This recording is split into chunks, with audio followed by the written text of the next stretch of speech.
How do percentiles work in Google Sheets or in Microsoft Excel? Well, there's actually like 4 ways, 2 pairs of ways, and that's a bit annoying for you. I'm sorry, believe me, it's been a pill just putting my thoughts together on how to best present this to you, so I feel your pain. I'm working with a real data set here, and that data set is from Wikipedia, or that's where I found it. It's the list of countries with the highest military expenditures. It was compiled based on data from the Stockholm International Peace Research Institute, and that institute put together the 40 countries with the highest military spend worldwide in 2023. So these are the 40 countries that have spent the most on their national defense.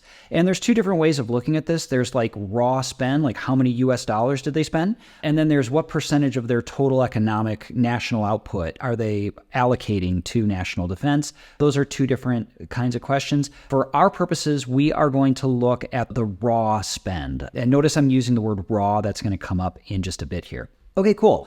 I have gone in and I've ranked these data. So on that list of top 40s, I've ranked them from lowest to highest, and these are billions of dollars spent in 2023. So Chile spent 5.5 billion US dollars in 2023 on military expenditure. Romania spent 5.6 billion. Thailand spent 5.8 billion. You get the idea. Another question that comes up that's going to be useful for our purposes is, remember, there are 40 of these countries, right? So what is 1/40th? And as it turns out, if we just kind of punch this in, equals 1 divided by 40, that comes out to 0.025 or 2.5%. So I guess Chile, the good news is they made the top 40. The bad news, if you're Chile, is that they're in the bottom 2.5% of nations on this list. And Romania is in the bottom 5%, and Thailand is in the bottom 7.5%. You get the idea. These are going up in increments of 2.5%. Well, what a percentile is, or at least it kind of feels like it should be, is what percentage of all the data lives below a certain data point. And this is really an interesting question. Are we talking about our data set, or are we talking about like a bigger, filled in, more like flush data set that is very similar to ours, which would involve maybe what we call interpolation or finding intermediate values? And when we talk about percentiles, we're really referring to something more like the latter, like what I just described. Like our data set is a microcosm of a much bigger data set that looks a heck of a lot like our data set. The values that we find might be a little bit confusing depending on the expectations that we're going in with. I have put together this percentile.INC column, percentile.EXC or exclues column, and then a %rank.INC column and a %rank exclusion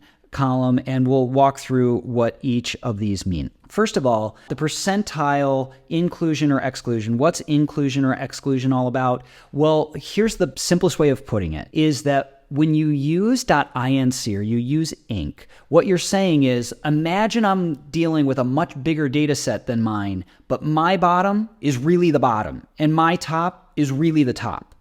And when you're dealing with EXC, you're saying, no, like if you're dealing with a much bigger data set that looks a lot like yours, then it's not that likely that your bottom is the bottom. It's probably near the bottom, but it's not the bottom. And your top is not the top. It's near the top, but not quite. And so that's really what's going on, and it's just a matter of taste as to how you want to think about this. I will say that a lot of your programming languages use the INC convention as opposed to the EXC convention, but from a statistical standpoint, there's a really strong case to be made for EXC, so I'm showing you both. Okay, well, now let's look at these 2 basic kinds of questions that you can ask of your data set as it relates to percentiles. First off, is I am going to put equals percentile.inc, and then it says, well, what data do you want to work with? And I have named this data. I've given it a name range, and I've called that name range raw because I'm dealing with the raw expenditure. And I'll show you how to do that in the next video. For right now, raw is the data series that I'm looking at, and it says, well, what percentile are we talking about? And I reference this 2.5 percentile. And it says, okay, well, you know what? If you were dealing with a big data set, similar to yours, but bigger, you would expect that 2.5% of all the values would fall below 560. And 5% of all the values, I'm getting that 5% from right here, 5% of the values in that big data set, at least 5%, would fall below 579. And 7.5% of the data values would fall below 589. And that's really how the percentile.inc works. But notice what's really going on is there's this interpolation at play, and it's looking at your data set, and it's kind of creating these little combinations between the data that does exist, and it's filling in the blank, as it were. And it's saying, okay, in a big data set that looked a heck of a lot like yours, this is what you would find. 20% of the data values would fall below 7.78, right?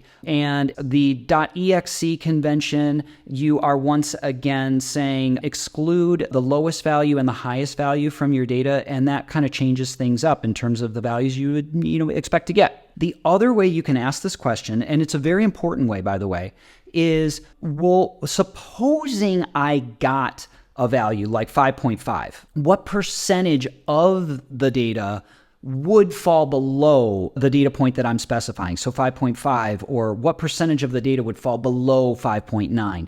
Once again, if we're using the INC convention, we're pretending, or we're supposing is a better way of putting it, is that our min would be the min in any and every case, and our max would be the max in any and every case. Whereas if we use the .exc convention, we're saying, well, it's not as likely that your min would be the min all the time, or your max would be the max all the time. So it changes the results. So we'll look at the INC and say, okay, well, I'm going to put equals percent rank.inc, and again, I'm going to reference raw, and I'm going to say, well, hey, what percentage of values would fall below the minimum value in my data set, 5.5? And it comes back and says, well, none of them would fall below 5.5 because 5.5 really is the lowest that you can ever get. And notice with the .exc convention, it says, well, I understand that in your data set, nothing fell below 5.5, but if there was a big data set that looked a heck of a lot like yours,